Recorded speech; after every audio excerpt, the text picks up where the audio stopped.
Assalamualaikum warahmatullahi wabarakatuh. Alhamdulillah, wassalatu wassalamu ala rasulillah wa ala alihi wa sahbihi wa mawalah. Ikhwati billah, ma'asyiral hadirin wal hadirat rahimanallah wa iyyakum. Kembali kita kepada materi kita berkait dengan sumber utama akidah Islam, yaitu Al-Quran, Sunnah, dan ijma'us sahabah. Apa yang dipahami oleh sahabat dari Al-Quran dan Sunnah yang mereka sepakati, maka itu adalah referensi utama, rujukan utama kita dalam berakidah. Ambillah akidah dari tiga, dari Quran, dari Sunnah, dan dari apa yang disepakati oleh para sahabat, apa yang dipahami oleh mereka. Tadi kita sudah sampaikan kenapa harus dengan Al-Quran dan Sunnah. Tadi sudah kita katakan yang pertama, karena iman, akidah itu persoalan penting. Maka persoalan penting cara mengetahuinya. Ketika kita mendapatkan informasi yang benar, tidak mungkin persoalan akidah diserahkan kepada akal. Karena manusia semuanya punya akal. Dan akal manusia meningkat-tingkat. Manusia berbeda. Kalau saya ada persoalan akidah, diserahkan pemahamannya kepada akal, pasti akan menjadi penyimpangan, dan itulah tindakan. Jadi dikarenakan masalah lain, maka mestilah dikembalikan kepada Al-Quran dan Sunnah. Yang kedua, kenapa Quran dan Sunnah? Karena itulah dua al-haq yang tidak pernah bertentangan. Al-Quran Sunnah, dua kebenaran yang tidak pernah bertentangan. Pernahkah bertentangan antara Al-Quran dan Al-Quran? Tidak. Pernahkah bertentangan antara Quran dengan Sunnah? Tidak.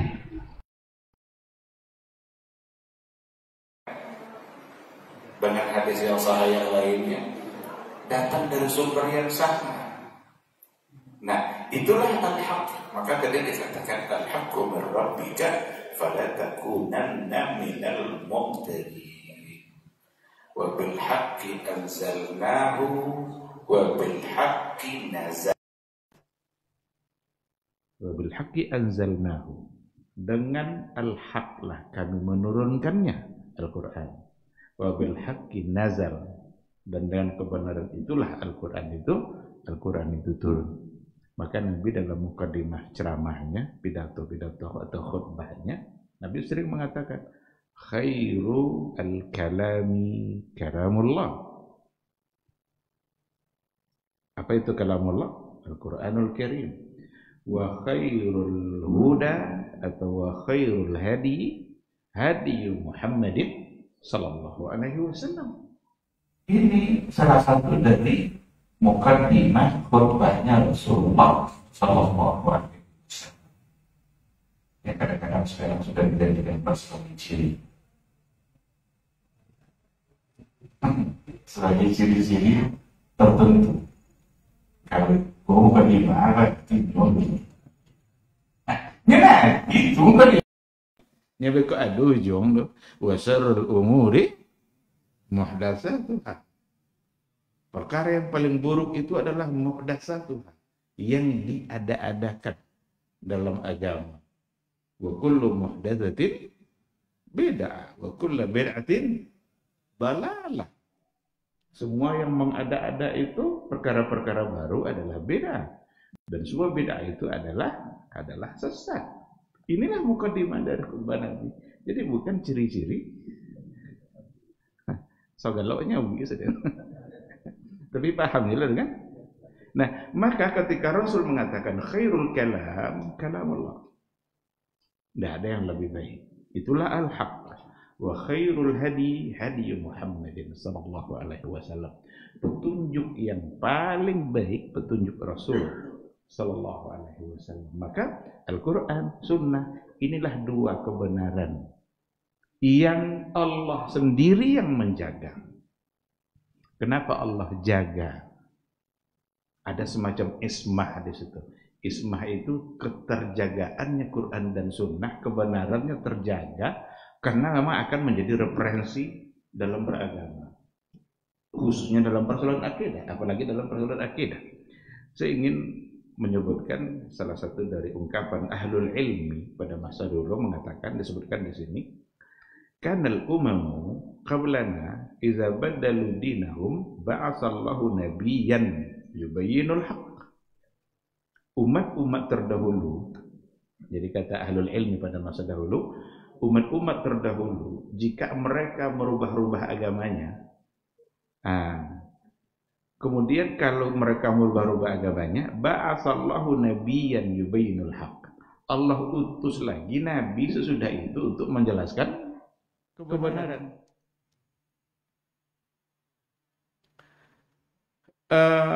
Wa hadhil ummah, sedangkan umat ini, berarti umat Nabi Muhammad, la nabiyya ba'da nabiha, tidak ada lagi nabi setelah Nabi Muhammad. Lalu bagaimana caranya kalau terjadi perubahan? Kok ada yang mau berubahnya, nabi tidak akan datang lah. Apa solusinya? Fakanat ismatuha taqumu maqaman nubuwah. Maka terjaganya kebenaran Quran dan Sunnah tadi itu menempati posisi kenabian.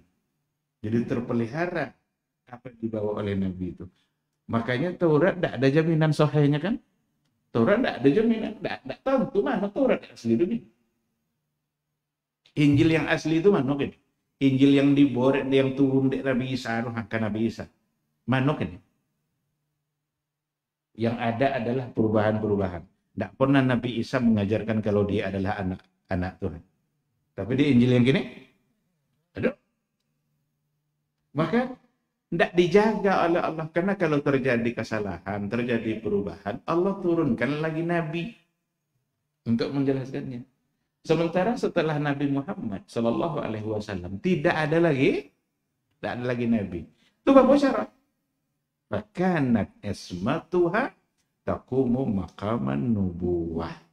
Maka terjaganya kebenaran Quran dan Sunnah, terjaganya al-haq yang ada dalam Quran dan Sunnah, itu menempati posisi kenabian. Fala yumkinu ahadun minhum ayyubaddila syai'an minad din. Tidak mungkin seseorang itu merubah-rubah agama begitu saja. Illa aqamallahu man yubayyinu khata'ahu. Tidak mungkin ada seseorang yang merubah-rubah apa yang ada dalam Quran dan Sunnah kecuali Allah datangkan seseorang yang yubayyin khata'ahu, yang menjelaskan kesalahan yang tadi itu dengan cara mengembalikannya kepada Al-Quran dan Sunnah. Maka setiap zaman akan ada para ulama-ulama yang pembela kebenaran. Nabi yang mengatakan seperti itu. Akan senantiasa umatku itu zahirina alal haq. Akan senantiasa ada orang yang jelas tegak berada di atas kebenaran. Mati seorang tibo yang lain, mati cik tibo itu. Dengan cara mengembalikan mereka kepada Al-Quran dan Sunnah. Maka muncullah istilah mujaddid, pembaharu. Pembaharu maksudnya mengembalikan kepada kemurnian Islam. Termasuk di antara mujaddid itu adalah Syekhul Islam Ibn Taimiyah. Itu mujaddid pada abad ke-8. Wafatnya 728. Kenapa beliau sangat dibenci oleh banyak kelompok, banyak aliran? Dia sanggupnya membantau yang dosa-dosa. Setiap ada aliran yang sesat, yang menyimpang, dibuat buku, kesalahan. Itu tidak benci. Maka orang-orang yang membenci Ibnu Taimiyah sampai hari ini, itu hanya orang-orang yang tersinggung oleh pendapatnya Ibnu Taimiyah. Ketika beliau ingin membantah Syiah, ditulisnya kitab Minhajus Sunnatin Nabawiyah. Karena orang Syiah adalah orang-orang yang kalau dengan sunnah itu, kalau diajak kembali kepada sunnah, yang paling murka adalah orang Syiah. Apa itu? Nyado sunnah cik. Orang Syiah itu punya hadis yang dibuat-buat oleh mereka, di mana silsilah sanadnya para imam mereka. Mesti berujung sanad hadis itu kepada imam mereka. Kalau enggak, berarti bukanlah hadis. Itulah orang-orang Syiah. Maka ditulis oleh kitab Minhaj As-Sunnah An-Nabawiyah. Ketika orang-orang Mu'tazilah mengedepankan akal dan selalu menganggap apa yang ada dalam Quran itu banyak yang tidak sesuai ya akal, sehingga mereka tolak. Ditulis ulah boleh kitab Dar'u Ta'arudil Aqli dan Naql, menolak anggapan bahwa bertentangan antara akal dengan orang Mu'tazilah seperti itu. Jadi apapun alirannya dibuat ada kita, maka bonci namanya. Sampai ke generasi kini nama banyak benci. Yang benci Ibnu Taimiyah tidak mengerti tentang siapa itu Syekhul Islam Ibnu Taimiyah. Ikut-ikutan dia loh, ikut-ikutnya loh. Tidak mengerti. Padahal dia adalah ulama besar. Dituduh sesat, dituduh mujassimah, menjisimkan Allah. Kata jisim saja, tidak ada nasnya yang disebutkan kepada Allah. Tapi ketika nanti kita memahami ayat-ayat sifat yang ada dalam Al-Quran, yang seolah-olah menjisimkan, itulah yang dituduh tadi itu. Padahal Allah yang mengisbatkan, Nabi yang menetapkan. Sekarang saya berikan contoh. Dan ini adalah akibat ketika kita tidak lagi murni menerima apa yang ada dalam Quran dan hadis, tetapi mengedepankan akal daripada Al-Quran dan Sunnah. Apa contohnya? Ketika ada ayat lilladzina ahsanul husna wa ziyadah. Sesungguhnya orang-orang yang ihsan itu, orang yang ihsan, innallaha yuhibbul muhsinin, orang berbuat baik, dia akan mendapatkan husna. Husna itu bimaknal jannah, mendapatkan surga, wa ziyadah. Jadi dapat surga, dapat tambahan bonus. Nabi dalam sebuah hadis yang sahih diriwayatkan oleh Imam Muslim, Nabi menafsirkan kata ziyadah. Karena di antara tafsir ada yang ditafsir di antara Al-Quran, ada yang ditafsirkan oleh ayat Al-Quran juga, ada yang ditafsirkan oleh hadis Nabi. Ini salah satu dari ayat yang ditafsirkan oleh hadis Nabi. Kata ziyadah, bonus tadi, apa kata Rasul artinya? Apa maksudnya? An-nazaru ila wajhillahil karim. Jadi dapat surga, dapat bonus. Bonusnya adalah an-nazaru, memandang kepada wajah Allah yang mulia. Itu Nabi yang menafsirkan. Berarti akidah kita mesti kita ambil dari Quran dan hadis, Quran dan sunnah. Kalau memang akidah kita ambil dari Quran dan sunnah, maka melalui hadis tadi Nabi mengisbatkan salah satu dari sifat zat yang ada pada Allah, yaitu wajah. Allah yang mengisbatkan. Karena Nabi bilang an-nazaru ila wajhillahil karim, memandang kepada wajah Allah yang mulia. Tapi kalau seandainya sumber akidahnya bukan Quran dan hadis, bukan Quran dan sunnah, tapi apa? Tapi akal. Karena banyak dalam ahlul kalam, konsep mereka, konsep utamanya ahlul kalam, taqdimul akli ala naql, mendahulukan akal daripada nas. Nanti ditetapkan akidah itu oleh akal, baru diperkuat oleh ayat. Jadi ditetapkan dulu oleh akal, baru diperkuat nanti dengan ayat. Sekarang di antara aliran itu mencoba untuk menganalisa. Tidak langsung temor ya. Nabi bilang wajah. Mungkin tidak Allah punya wajah? Ya terbayang deh wajahnya. Kalau Allah punya wajah, berarti aku jadi kota tibur, ada gulek-guleknya, ada mata segala macam, ada mulut, ada uwe-uwe situ. Itu yang dia bayangkan. Sehingga muncul satu keyakinan, oh kalau begitu berarti wajah di sini bukanlah wajah. Maka mereka nafikan Allah punya wajah. Sampai kok dice ayat. Apa ayatnya? Laisa kamitslihi syai'un. Jadi ayat laisa kamitslihi syai'un oleh ahlul kalam itu ayat untuk menolak sifat-sifat Allah. Ya laisa kamitslihi syai'un mah.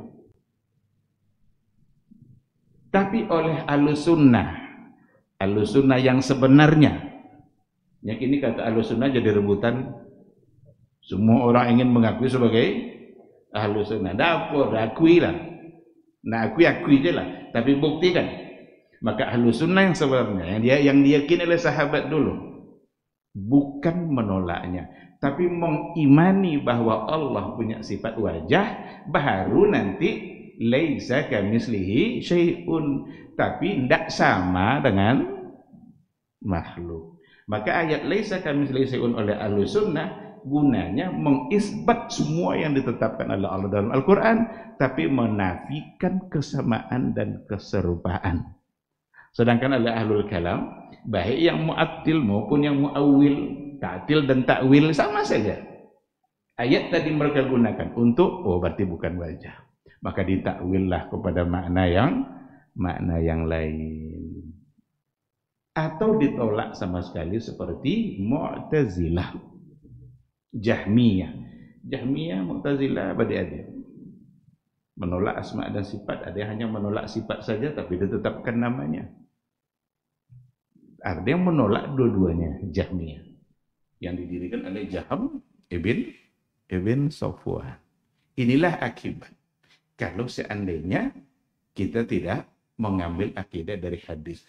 Padahal yang mengisbat wajah pada Allah siapa? Nabi. Dan bukan hanya pada hadis itu saja. Ada pada banyak hadis yang juga sudah sering kita ulang-ulang. Contoh, Nabi duduk-duduklah sama para sahabat di malam hari, pas ada bulan purnama. Apa kata Rasul kepada sahabat?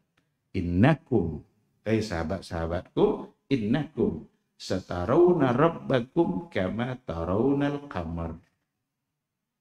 Sesungguhnya kalian nanti di surga Allah akan melihat kepada Rabb kalian sebagaimana kalian melihat kepada bulan. La tudammuna fihi. Tidak ada desak-desakan. Semua orang menikmati. Berapa miliar jumlah yang dalam surga. Yang paling banyak dalam surga adalah umat Nabi Muhammad SAW. Mudah-mudahan kita bagian dari yang berada dalam surga itu. Amin ya rabbal alamin. Nampak kalian nanti tidak ada desak-desakan dan kalian menikmati memandangnya sebagaimana kalian memandang kepada bulan. Dan itu sebagai penafsiran untuk ayat yang lain juga, karena ada ayat wujuhu yawma idzin nadhirah ila rabbiha nazirah. Pada hari itu wajah orang-orang beriman itu berseri-seri, nadhirah, cerah sekali. Kenapa? Ila rabbiha nazirah, kepada Rabbnya dia memandang. Kepada Rabb di sini itu yang tadi itu, kepada wajah Allah.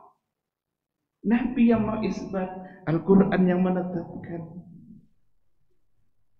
sahabat mengimaninya, dan ijma' sahabat untuk mengatakan bahwa itu adalah wajah. Karena tidak ada satupun yang menolak dan tidak ada yang bertanya. Tidak ada di antara mereka yang bertanya, ya Rasulullah, itu wajah bagian dari anggota tubuh atau tidak? Karena itu yang dipertanyakan sekarang. Itu bagian dari jarihah atau tidak? Kata jarihah, mustalah jarihah yang disandarkan kepada Allah, itu mustalah yang dibuat oleh ahlul kalam. Sebelumnya tidak ada.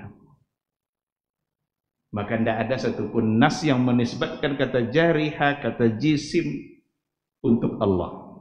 Tidak ada. Tapi yang ada apa? Yang ada seperti zatullah itu ada. Nafsun itu ada, diri. Kita punya diri kan? Nabi bilang wallazi nafsi biyadihi. demi diriku, jiwaku yang ada di dalam genggaman Allah, di tangan Allah. Nabi Isa mengatakan, ta'lamu ma fi nafsi wa la a'lamu ma fi nafsik. Engkau tahu apa yang ada pada diriku, saya tidak tahu apa yang ada pada dirimu. Berarti ada diri, ada kata diri untuk Allah. Itu ada dalam Quran. Tapi jisim, jauhar, arat, segala macam yang ada dalam logika-logika mereka itu, jariha, tidak ada.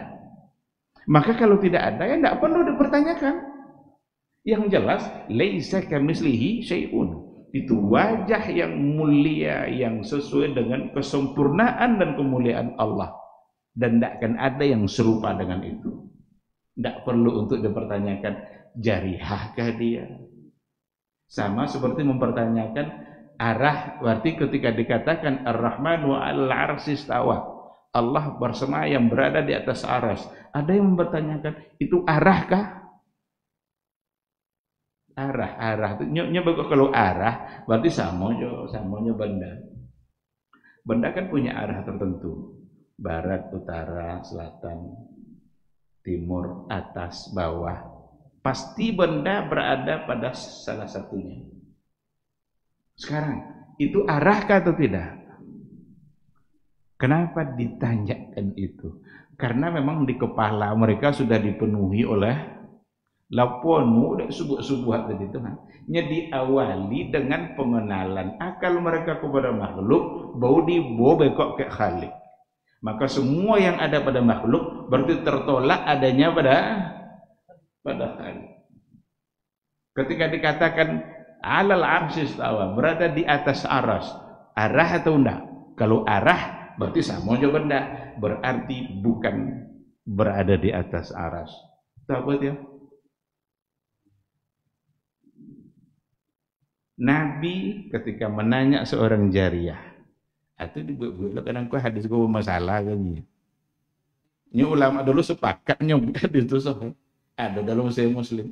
Cuma tidak sesuai dengan akalnya tadi, anggap itu sebagai hadis yang muttarib. Ditanya aina Allah, di mana Allah? Dia bilang fis sama. Sekarang jujur, coba jujur.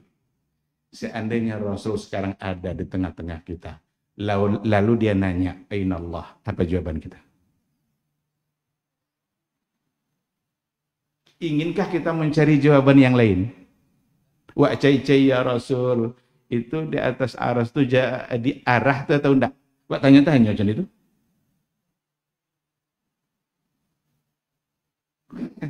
Nah, seandainya kita yang ditanya oleh Rasul, aina Allah? Apa jawaban? Yang paling selamat adalah jawaban yang pernah dibenarkan langsung oleh Nabi. Apa yang pernah langsung dibenarkan oleh Nabi? Jawaban jariyah. Karena jariyah bilang, bis sama Allah di langit dan hanya. Dan dengan itu Rasul mengakui keimanannya. Merdeka, kalau nyonya beriman dunia. Jadi jawaban lain itu. Bawa belok-belok. Jono main bola, boki, kanan, nyecik itu jono. Akhirnya bila sabu kita setnya langsung masuk. Baca dia cawa lain langsung. Dan itu pada hadis. Itu berdasarkan kepada hadis, berdasarkan kepada ayat. Ada banyak ayat yang menceritakan. Yang langsung menyebut di atas aras itu ada 7, sekitar 7 ayat. Yang mengatakan di atas itu ribuan. Maka Ibnu Qayyim mengatakan bisa sampai 2000 ayat. Jadi sekali lagi, akidah kita wajib hukumnya untuk diambil dari Al-Quran dan Sunnah. Begitulah dulu sahabat dalam berakidah. Kalau kita ambil dari yang lain, apa yang lain yang dimaksud? Yang tadi itu, mendahulukan akal kita dari apa yang ada pada nas, ujungnya akan menyimpang. Ujungnya akan terjadi kesalahan. Maka ahlul kalam, bapu banyak ahlul kalam tu. Ada sodo perbedaan dan ada penyimpangan-penyimpangan. Tak ada sama. Apa sebab? Mu'tazilah tak sama je Jahmiyah. Khawarij tidak sama jo Murji'ah. Qadariyah tidak sama jo Jabariyah. Asy'ariyah tidak sama jo Maturidiyah. Ya doanya bu ini Ahlussunnah mesti Asy'ariyah dan Maturidiyah. Inya badu aja tidak sama orang. Itu namanya kan diikuti. Jangankan Asy'ariyah sama Maturidiyah, sesama Asy'ariyah sendiri antara mutaqaddimin dengan mutaakhirin beda. Itu namanya kan diikuti. Jadi mesti ada penyimpangannya ketika tidak murni lagi mengembalikannya kepada Al-Quran Sunnah. Tapi kalau murni akidah, ambil dari Quran, ambil dari Sunnah yang sahihah tentu saja. Di mana jalannya tinggal, abad keberapa sajalah, di belahan bumi mana saja dia tinggal, tapi diambilnya akidah dari situ, diambilnya dari ulama-ulama yang mengambil dari Al-Quran Sunnah, pasti mereka sama. Tidak akan membeda-beda. Inilah rahasia kenapa ulama-ulama terdahulu yang bermanhaj yang benar, semua mereka berada dalam akidah yang sama. Inilah yang dipastikan oleh Imam Abul Muzaffar As-Sam'ani. Begitu dia mengatakan. Abul Muzaffar As-Sam'ani itu salah satu dari ulama yang bermazhab Syafi'i yang tidak terkontaminasi pemikirannya oleh Ahlul Kalam. Dan dia mengkritik Ahlul Kalam dengan metode logika yang dia pakai. Dikritiknya. Tidak cocok untuk mengenali Allah. Allah itu perkara gaib. Lalu mau kita analisa pakai akal? Perkara gaib hanya dapat kita terima hubungannya sama akidah, sama Allah melalui nas-nas Al-Quran yang sudah pasti benar dan hadis-hadis Nabi yang sahih yang memang adalah merupakan al-haq yang juga sebagai wahyu. Maka Quran Sunnah sesungguhnya adalah wahyu.